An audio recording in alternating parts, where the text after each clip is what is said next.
Bonjour à tous et bienvenue à cette nouvelle saison de Vue de chez vous. C'est l'automne et ça me fait plaisir de vous retrouver dans la programmation cette année. Vue de chez vous est une émission qui s'adapte à la situation actuelle. On réalise donc à chaque semaine différentes entrevues avec des intervenants du territoire pour vous le faire découvrir sous un autre angle.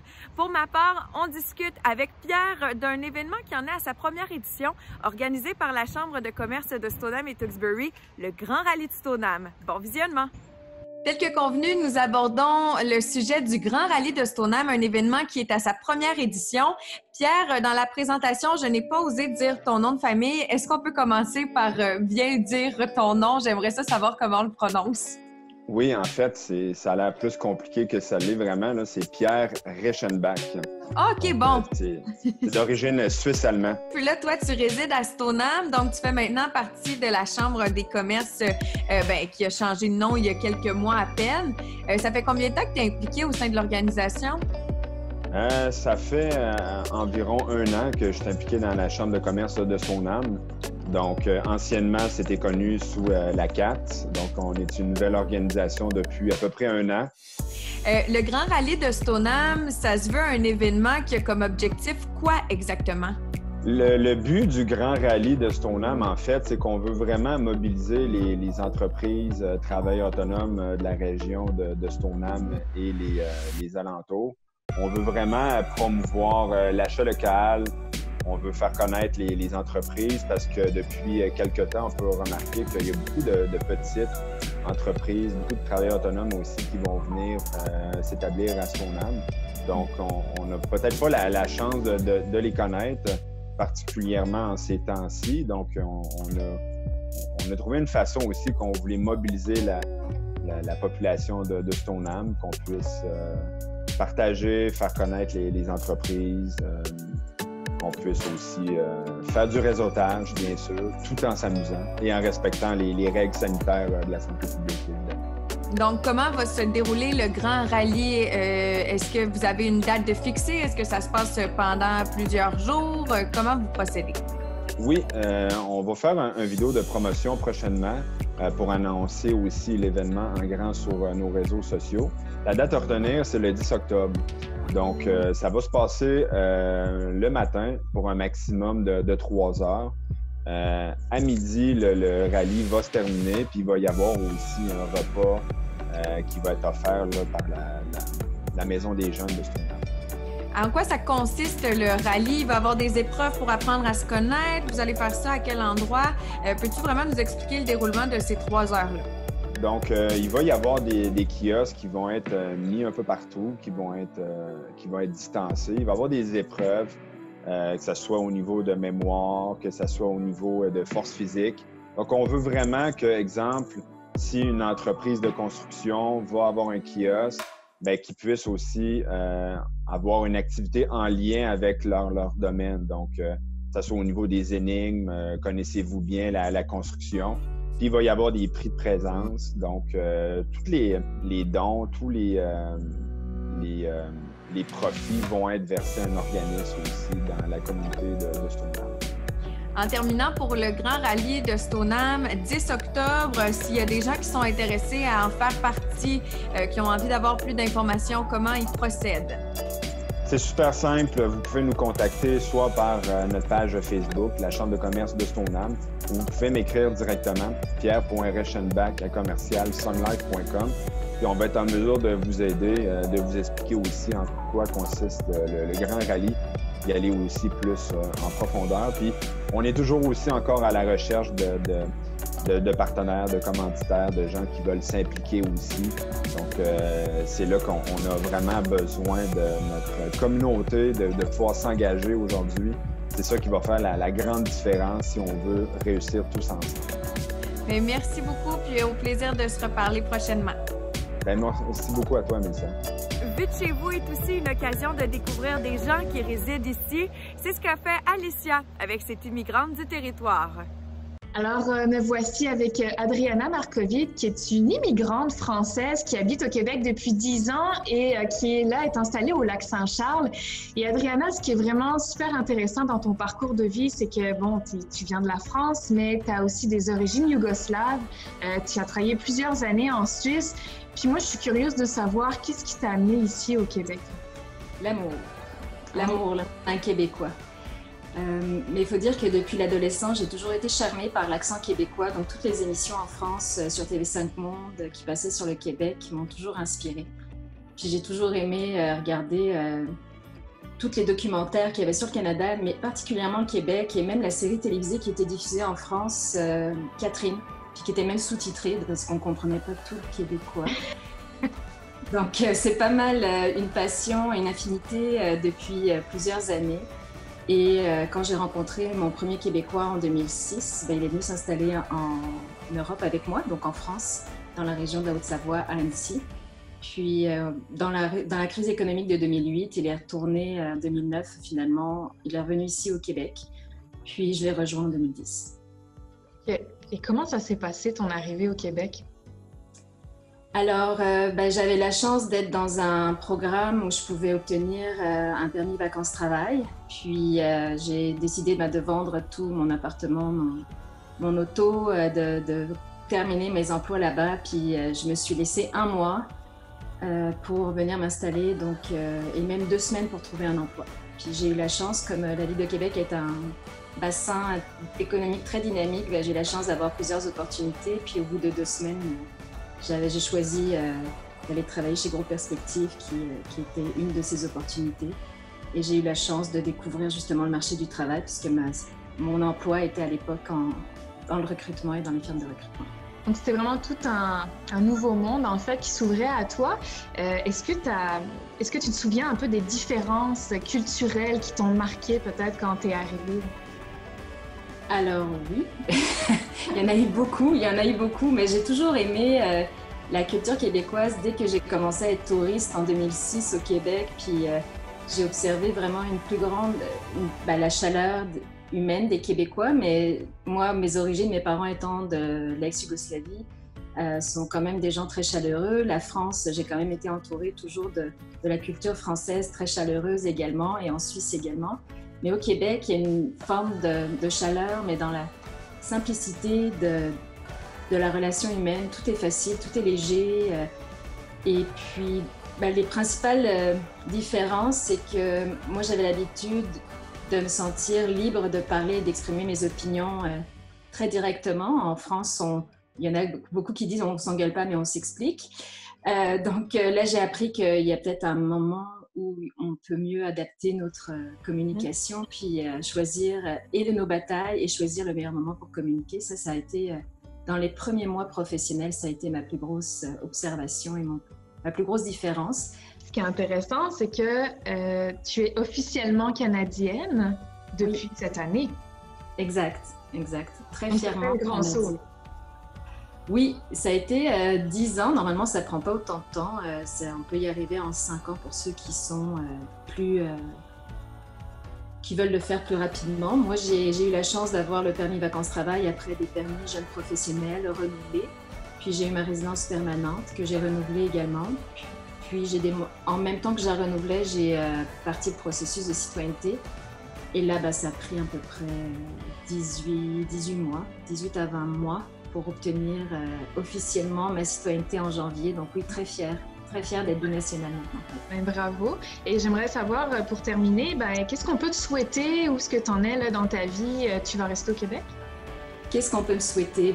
Là, je me suis lancée en affaires. 2020 a été une année pleine de rebondissements et de prise en main de soi. Je suis passée d'un statut salarié à un statut d'entrepreneur. Donc, le succès dans toutes les entreprises dans lesquelles je me suis impliquée depuis cet été, puis que j'ai le goût de développer au maximum.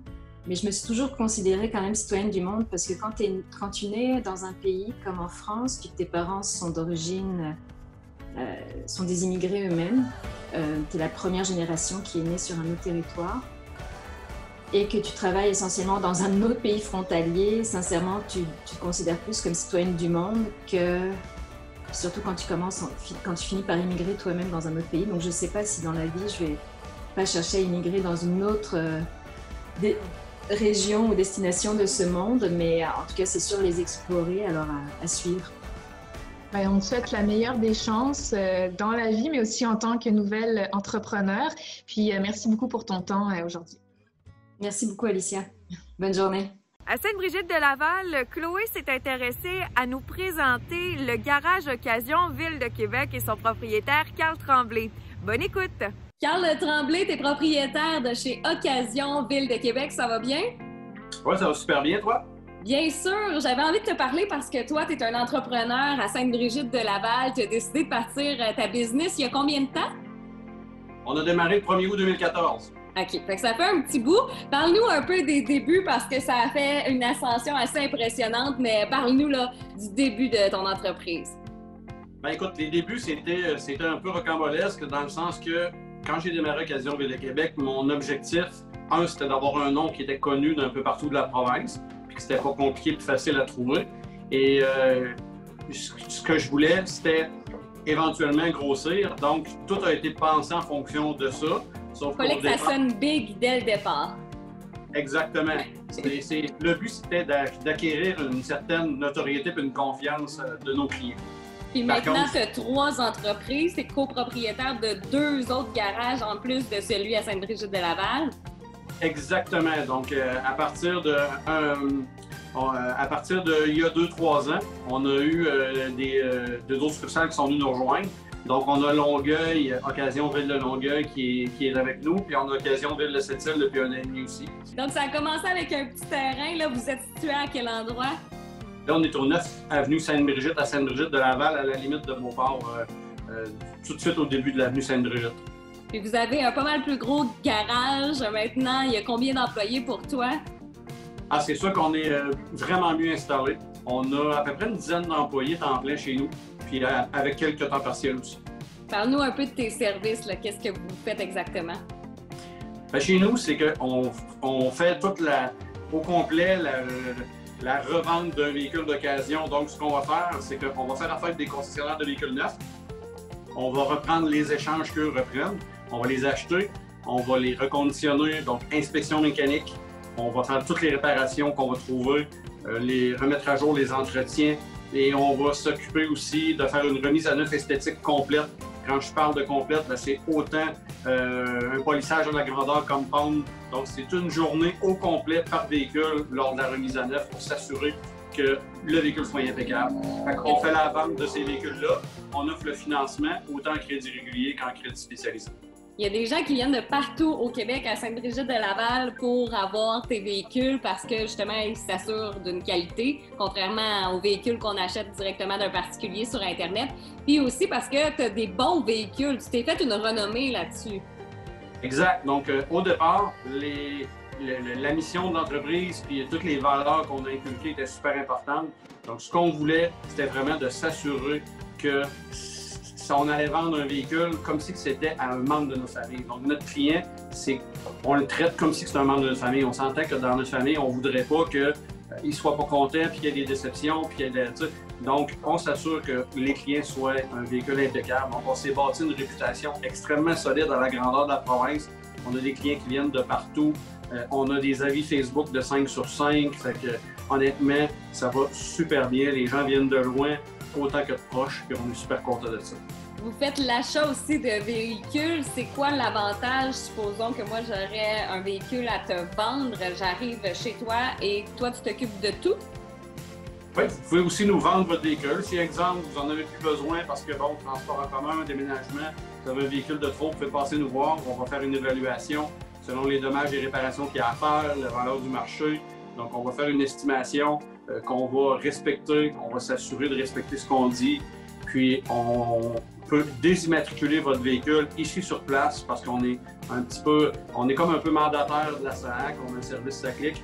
On peut autant désimmatriculer votre véhicule, fait que vous n'avez pas besoin d'aller à la SAC, autant qu'on peut immatriculer les véhicules qu'on vend aussi. On fait un chèque, vous avez la Sainte-Paix, vous êtes libéré de votre véhicule. Puis si jamais il y a une dette dessus, on s'occupe de libérer le lien RDPRM, donc de s'acquitter de la dette aussi.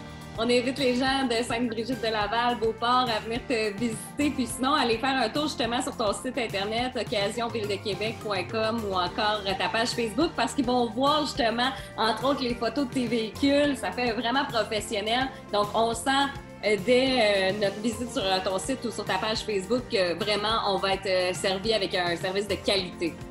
Exactement. Donc, on est très hyperactif sur Facebook. C'est encore plus fun que notre site Internet. On essaie toujours de publier un paquet de choses. On vous présente même nos clients qui prennent possession d'un véhicule. Vous voyez de quelle ville ils viennent. Ça vient vraiment de partout. C'est super le fun. Encore ce matin, une cliente de la Gaspésie qui est venue chercher son véhicule était de New Carlisle. Fait que c'est très bon. Ah, c'est le fun. Hey, un gros merci, Carl Tremblay. Je te souhaite de continuer de prendre de l'expansion comme ça avec ton entreprise Occasion Ville de Québec. Merci beaucoup. Merci beaucoup. Le prochain reportage concerne toujours Sainte-Brigitte-de-Laval. C'est Rosalie qui s'est entretenue avec un membre du Club des Lions pour bien comprendre ce qu'était l'organisation et aussi parler de la friperie. J'ai la chance de m'entretenir aujourd'hui avec Mme Chapadeau, la présidente du Club Lion de Sainte-Brigitte-de-Laval et son conjoint, M. Lemay. Comment allez-vous? Bonjour. J'ai vraiment entendu souvent parler du Club Lion de Sainte-Brigitte-de-Laval, mais j'ai jamais su exactement ce que vous faisiez et je pense que c'est le cas de plusieurs personnes. C'est quoi exactement le Club Lion? Donc, le Club Lion, c'est une organisation qui est internationale. Et ici, à Sainte-Brigitte-de-Laval, vous avez la chance, en tout cas, la ville a la chance d'avoir cette organisation-là présente. Et le Club Lion est là pour servir, pour aider les organismes communautaires du milieu dans leurs activités. Donc, on est là pour les soutenir. On peut parler de, par exemple, Matinée Mère Enfant, la Baraque, le Club de l'Âge d'Or, on a les fermières, la chorale. Et on va les aider dans leurs besoins. On va les aider bénévolement. On peut être une aide, mais surtout financièrement. Donc, le Club Lion a des activités pour ramasser des argents et après ça, les redistribuer à ces organismes qui ont besoin de soutien. Donc, le Club Lion est reconnu à travers le monde. Il y en a partout au Québec, ou presque. Et chaque endroit là, forme son petit club, qui est une organisation indépendante, mais associée à l'Organisation mondiale des Clubs Lion. Vous êtes comme des petits anges là, qui viennent distribuer des aides financières. C'est très beau à voir comme type de groupe, d'organisation.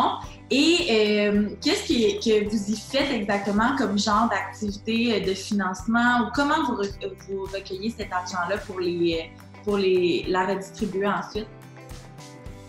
Il est arrivé une aventure ici à Sainte-Brigitte-de-Laval, c'est la friperie qu'il y avait. Donc la friperie avait vraiment besoin d'un meilleur fonctionnement, d'une meilleure organisation. Puis ici, Jacinthe Chapadeau a décidé de prendre en main cette activité, est devenue la directrice de la friperie à Sainte-Brigitte-de-Laval. Et avec tous les heures de bénévolat qu'elle donne pour la friperie, elle réussit à faire fonctionner cette petite entreprise-là et ramasser les argents. Et avec ces argents-là, une fois par année, on les redistribue à tous les organismes communautaires ici à Sainte-Brigitte. Donc, c'est notre façon de ramasser l'argent.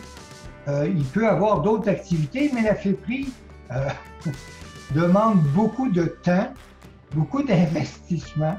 Alors, pour l'instant, c'est l'activité majeure du Club Lion.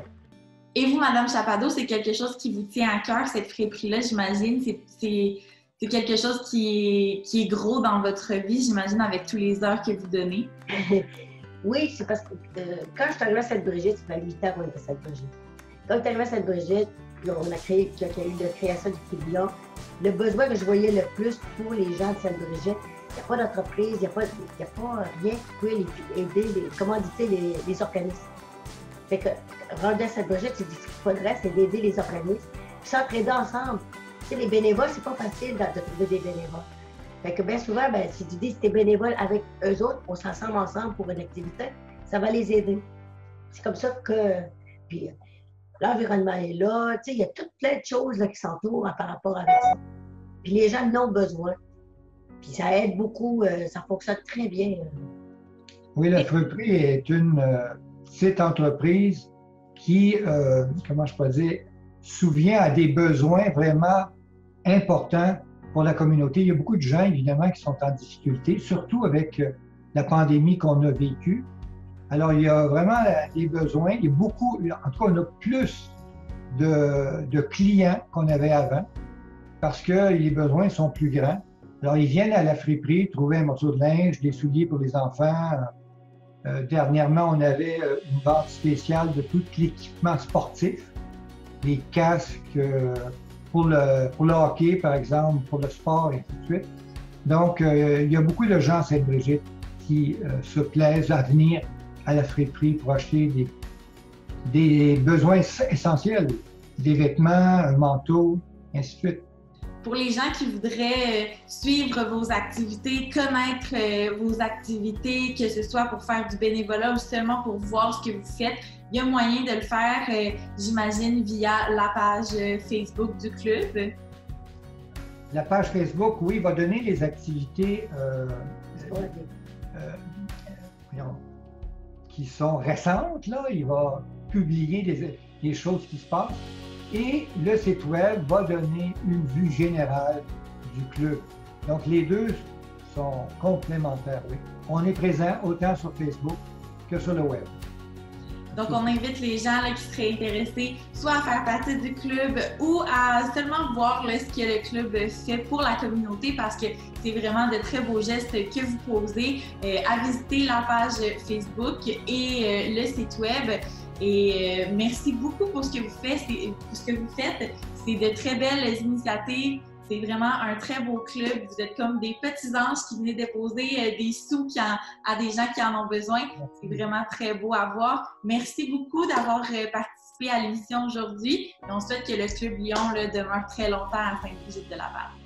Merci, Rosalie. Merci beaucoup. Merci, bye-bye. Merci, c'est impeccable, bien sûr.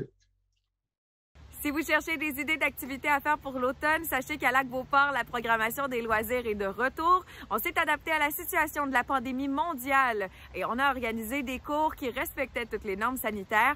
Découvrons le tout avec Mégane. Aujourd'hui, j'ai le plaisir de m'entretenir avec Madame Marianne Gauthier-Allard, coordonnatrice à la programmation des loisirs de la municipalité de Lac-Beauport, pour parler du dévoilement de leur programmation d'activités automnales. Bonjour Marianne. Bonjour, ça va bien? Très bien, merci. Marianne, le service des loisirs, de la culture et de la vie communautaire a dévoilé sa belle programmation automnale très récemment, qui, soit dit en passant, a été bâtie autour de la pandémie de la COVID-19. Vous avez travaillé très fort pour offrir aux citoyens une belle programmation. Dites-moi, qu'est-ce qui vous rend le plus fier?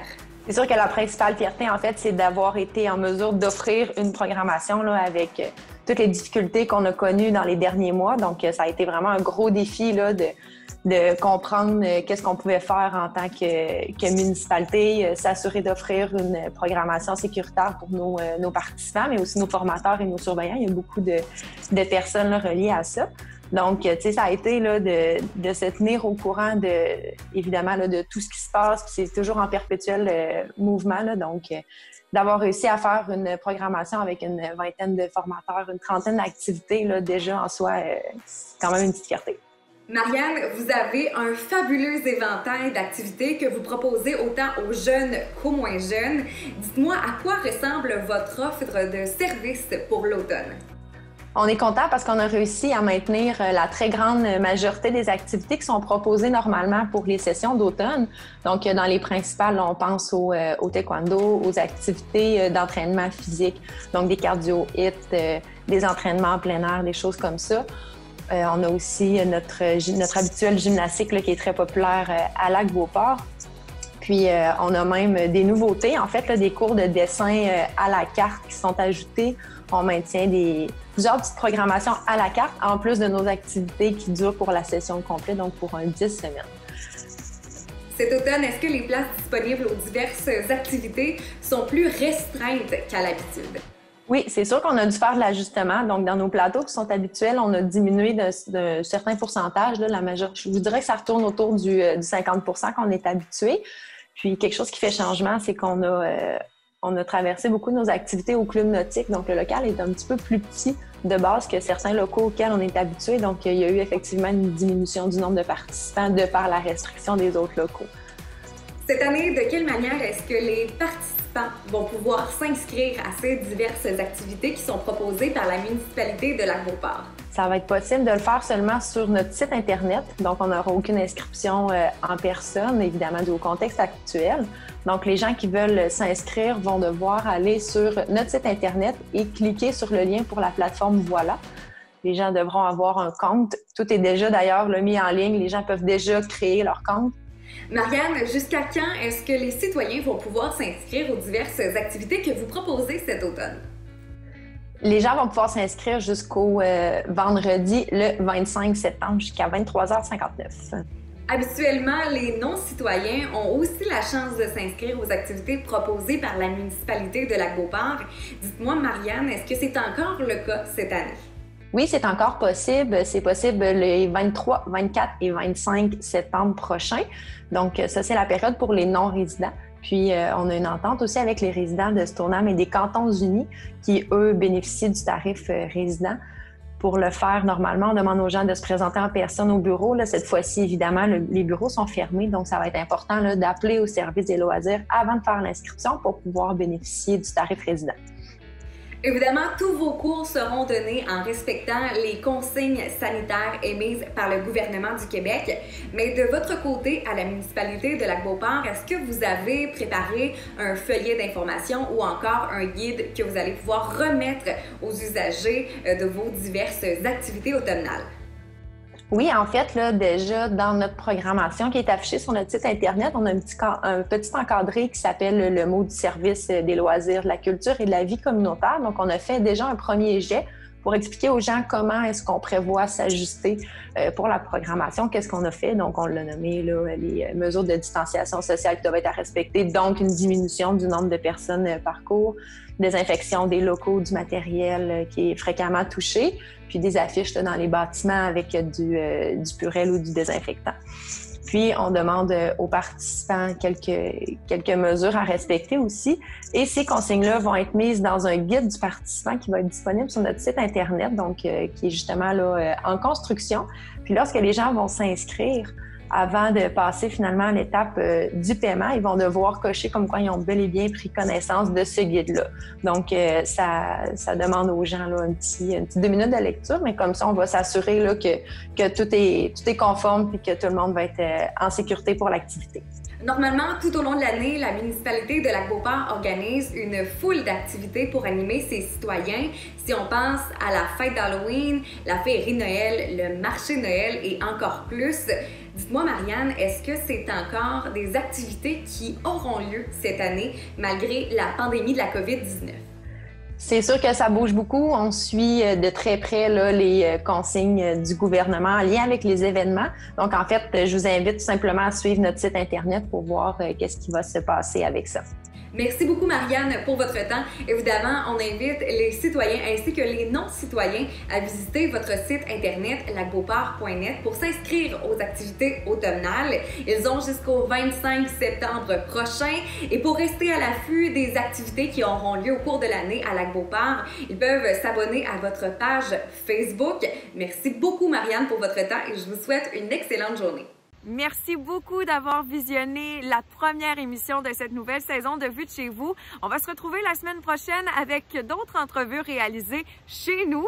Vous pouvez partager l'émission sur vos réseaux sociaux et la revisionner en vous rendant sur la chaîne YouTube de CCAP.tv. Et si ce n'est pas encore fait, on vous invite fortement à vous y abonner. À très bientôt. Bonne semaine.